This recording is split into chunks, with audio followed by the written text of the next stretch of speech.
We're all chasing change. We want to improve, level up, become the best version of ourselves. But the truth? Transformation doesn't always look loud.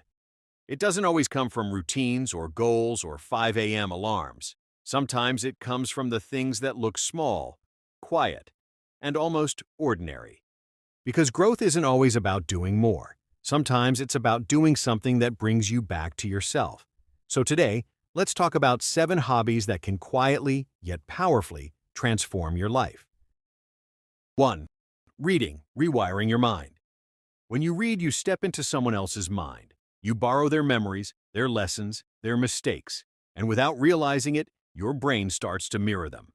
Science says reading rewires your neural pathways. It improves empathy, focus, and mental resilience. But beyond all that, reading reminds you of something deeper, that the world is bigger than your thoughts. Because every page is a portal, and the more portals you open, the less trapped you feel in your own head. 2. Meditation, the art of stillness. Meditation isn't about emptying your mind. It's about watching your thoughts without letting them control you. It's weird at first. You'll notice how noisy your head actually is, but the more you sit with the noise, the less power it has over you. You start realizing that thoughts are just visitors. They come and go. You don't have to entertain all of them. And one day, silence doesn't feel scary anymore. It feels like home. 3. Journaling, the meeting your mind on paper. Most people run from their thoughts, but journaling forces you to face them. The act of writing turns emotions into something you can see. And when you see them, they stop being monsters. They become messages. You start to notice patterns, the same fears repeating, the same dreams trying to be heard. Journaling isn't just about remembering what happened. It's about understanding why it mattered. Because sometimes the only way to move forward is to finally write down where you are. 4. Art, expressing what words can't. Art isn't about talent. It's about translation. It's how your soul speaks when your mouth can't find the words. When you paint or draw, your subconscious takes the lead. Shapes become emotions. Colors become confessions. Psychologists call this visual release. Every brushstroke is your body processing what your mind couldn't say.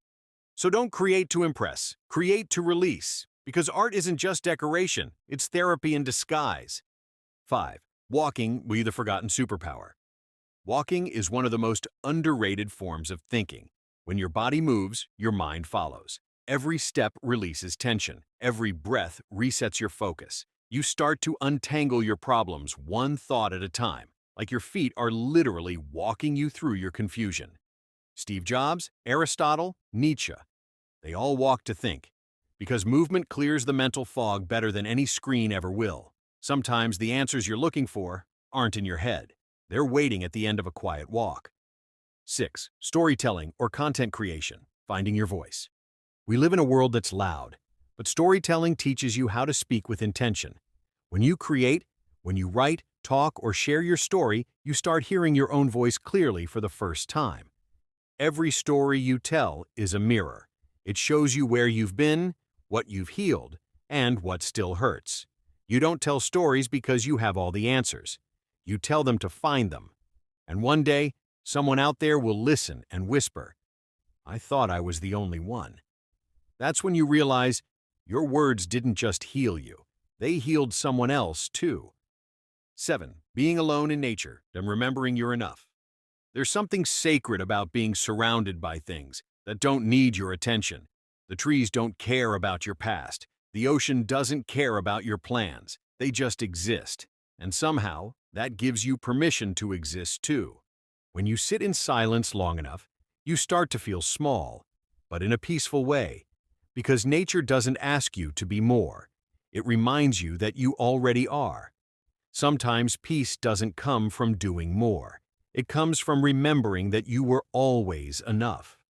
At the end of the day, your life isn't built by big decisions. It's built by tiny moments no one notices. The book you opened instead of scrolling. The walk you took instead of arguing. The silence you chose instead of noise. Every small act is a whisper that says, "I'm choosing peace." And when you stack those whispers day by day, they become a voice, the voice of your new self. So don't chase transformation. Practice it quietly, through your habits, through your stillness, through your peace. This is Data Dips, diving into the hidden quirks of your body and mind, like subscribe and stay curious. Your body has more secrets than you think.